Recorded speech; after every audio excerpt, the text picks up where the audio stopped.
Guys, hope you're enjoying all these recaps. I just came from another over-the-board chess game. I'm playing the Steam event, and so far I've played in 3 games out of 7 games possible. My team, I guess, drew twice, and both in the matches where I was playing. And this was game from round number 7. I just came home and want to quickly show you what was happening. So I was playing against 1906 FIDE rated opponent. This FIDE is not FIDE rated, only Canadian rating is calculated, but for content purposes I'll show what the FIDE ratings are. And I was playing with black pieces, and my opponent starts with e4. I haven't prepared for this game, I haven't done any work. I just came to the game and was just, with a fresh mind. I was like, all right, should be a good game. And talking about our opponent teams, it's a team of veteran basically called Old Farts. Yeah, funny name. And these guys are just insane, They're so old, but still continue showing this love for the game, and it's amazing.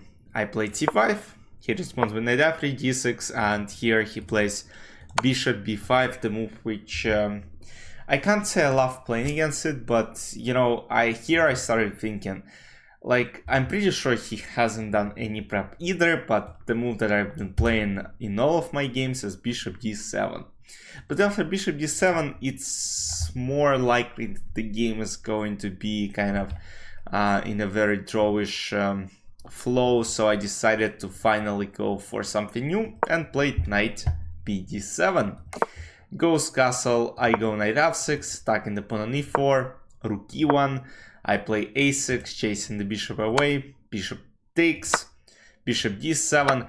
I'm not sure, knight e7 is move I didn't really want to play, because d4 and white are just immediately taking the center, and bishop d7 you also develop it right away. And here I was like, what happens after e5? He didn't play it, but I was really calculating. Takes, I was e6, and I was like d4, like what's happening? Apparently it's actually good for black, because somehow I'm just managing, what if I play rook d1, kind of delaying castle, apparently bishop b5, and I have no problems. Yeah, that's actually a bit surprising. There is no queen g4, there is no escape from a queen trade, and I'm going to have 2 bishops in any, which is not the worst thing I could have had. But c3 is a smart move, trying to play d4. I saw a bunch of games in the database where people play bishop c6 after d4, bishop e4, and the game is like very, very messy.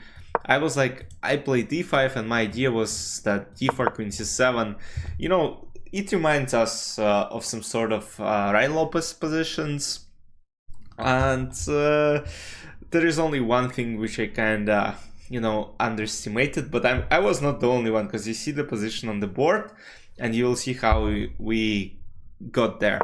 Bishop g5, bishop e7, takes, bishop f6, c4. And now it turned out that knight c3, knight d5, knight is jumping to d5 square.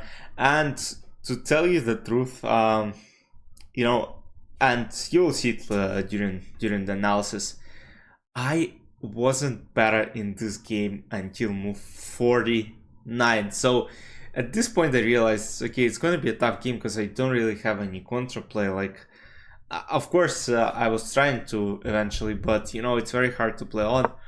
Bishop e6, queen d2. You see, I'm a bit tired. I want to go sleep, and I still have to record this recap. Knight c3, and knight is jumping to d5 without any troubles, and I was kind of not panicking, but I had less time. I was trying to think, like, knight d5 I'll probably have to take, and like my bishop is absolutely terrible. This knight might potentially go to d5, c4, and just start harassing me. I played rook d8, and he plays knight d5, which is not bad. He shouldn't really rush with this knight d5 decision, because this knight will go this way anywhere. Anyway, yeah, you see I can't even talk anymore. So basically knight d5, yeah, that was played. I would play b3 probably as well, just to kind of maybe, you know, advance my position a little bit and then try to play in the center. Knight d5 takes, and I played b5. He plays precise b3, queen b6, rook c1, rook b8. So now I'm just shuffling around. I'm just trying to reroute my pieces. Rook c1, queen d6, g3. So g3 I thought is a mistake. And what I was calculating during the game is why not just play queen f3 or something. And then after bishop e7, I'm not sure. Like you can't play knight h4. What I was always so thinking is after queen d6, because I calculated a bunch of lines, and yeah, computer says h4, which I also thought might be a great option, because knight protects h4 pawn, and potentially if this is played, or I'm not sure, maybe white can even start going for g4, g5 ideas. And you know, if this knight jumps to f5 at any point of the time, it will be very tough to defend. Plays g3, and here, yeah, actually, you know what? I think it's queen e3, because after queen b6, oh, not queen b6, bishop e7, somehow this pawn is something that I can't move my queen to b6. My idea was to play bishop d8, bishop b6, but now I'm kind of in a passive spot. Yeah, computer says queen c3, and I have to play f6 maybe. This is what I would have probably played. Knight h4, g6. Yeah, you can already kind of see that it's getting a bit annoying. And I got an annoying position anyways. Bishop d8 and bishop b6. Like, my whole idea was to reroute a bishop. At least I have some c4 ideas in near future, and potentially now my bishop is activated. Goes queen g5, I play f6, queen g4, g6. So queen trade here is actually bad, because I take and go rook c6 and pick up a pawn on e6, but this queen e6 will work later in the game. h4, rook c7, h5, and here I thought of queen d7, but I didn't want to get to the end game yet. Like, you know, I was trying to, you know, basically keep the pressure on the board. I didn't want to trade queens. I saw queen d7, and probably I'm gonna trade queens anyways, and this way I'm not really risking of losing the game. I was calculating this, but you know, it's just kind of like tough. I was like, rook comes to a1, yeah, white have a small edge, but it's nothing significant after c4, and suddenly I'm getting some counterplay. I played rook g7. I was like, alright, let's keep some pressure on the board, takes, and now he plays knight h4. I play rook f8, and the idea is if knight g6, I play king f7, and this knight is basically lost. So after rook f8, he plays rook d1, and now queen e6 is being threatened. And for some reason there is f5, which I didn't even realize I had during the game. And I was wondering, takes, knight f5, attacking the queen. I calculated something like this, oh, rook d4, and it turns out that the position is actually very hard to play. Yeah, despite me being down a pawn here, suddenly, you know, it looks like I'm gonna take this pawn anyways, and it might become really tough to play. And I have some, you know, some serious counterplay takes, and the rook c4. Oh my goodness, yeah, it's definitely getting dangerous, but yeah, I think it still would have been a draw. But I played king h7, which is a mistake. And he plays queen h3, and again it shows, like, even though he's a veteran, he's probably 1906, he was a lot higher than this in his peak. I think he was around 2200 at least, if not 2300. Plays queen h3, and now, you know what, I was calculating for a sec, but of course it doesn't work. I'm just completely losing this. King j8, knight h6, king h7, and then I calculated g4. G4 is actually not good for some reason, because knight f5, I was like, alright, maybe I can make a draw, right? But apparently queen h4, and I didn't even see queen h4. All I was calculating was g4, but king h8 is surprisingly a strong move, and I go king g2, rook h7. Yeah, I didn't even see it during the game.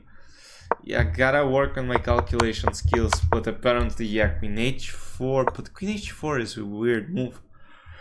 You know what's the idea? Let's say if I play not king h7 but king h8, there's knight f7 and he wins the queen on d7. So I was like, man, I'm not going to lose this game. So I play king g8, queen e6, and now I'm -2 basically for myself. Oh, by the way, you see the crucial position on the screen. You see, I forgot even to mention it because, man, I gotta sleep. So this position occurred in the game between two grandmasters, Etienne Bacro and Aram Hakabyan, titled user last year. And I was actually surprised to see that the position reached this point because, I mean, black had no play. I think Etienne went for rook b8 and then started pushing b5 and tried to create counterplay on the queen side. I tried doing the same as well, but it just didn't work out. So here I play c4. My d is just alright. I mean, at least my bishop should be active, right? Takes, rook c8, rook d6, bishop c5, and here he had a winning move. We both missed it. I mean, yeah, initially I was like bishop d4, but I just didn't like knight f3. Takes, and this position is just, yeah, this position is still a draw, but you know, I wanted to maybe play for something else. Bishop c5, and apparently he had c takes b5. Just take the pawn, and that's like easy. And the a takes b5, rook d7. The game is just over. But it's very hard. We were down on time at this point. B takes c4. Now the point is if rook c4, I play bishop f2. And this is still a draw for white pieces because they have active e6 pawn. They have a pass pawn.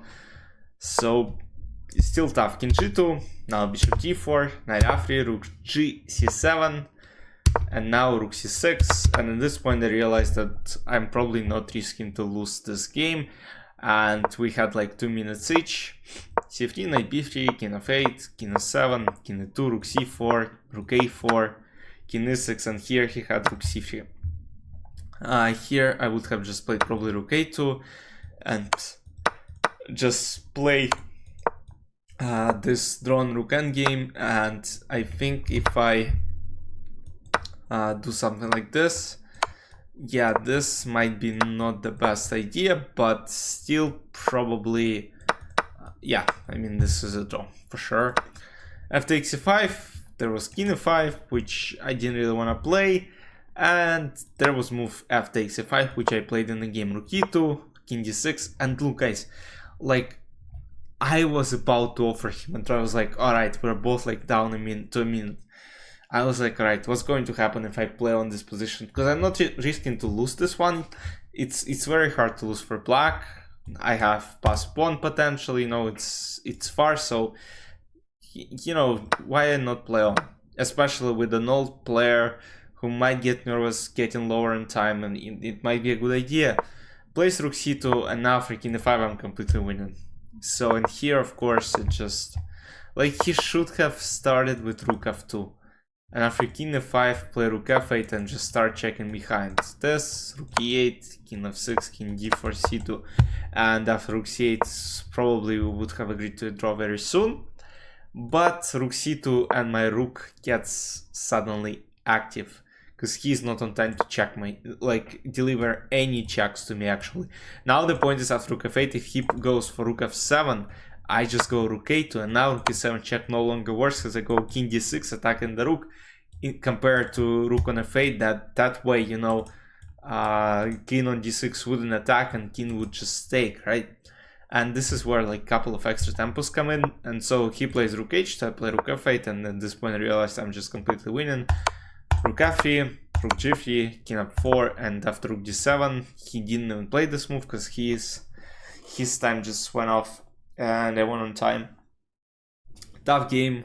It just again shows you that some people, I mean, people don't lose skills, they're still playing really, really well. And I hope when I'm old, you know, I can still show a great level. Because I cannot imagine, you know, imagine you're 60 years old, you're playing against some kids who knows a lot, who has a lot of energy. Because yeah, I walked into the playing hall 10 minutes late and my opponent was almost sleeping. So yeah, it's very hard, and you know, I have huge respect for these people because they still show the love for the game, huge love for the game. They still show up and play this tournament. So that's great. You know, I didn't feel great about the game because I didn't deserve it to win again, but it is what it is. Hopefully you enjoyed. I'll see you next video. Let me know any feedback you might have regarding the game, the video, and the format. I'll see you in the next one. Bye bye.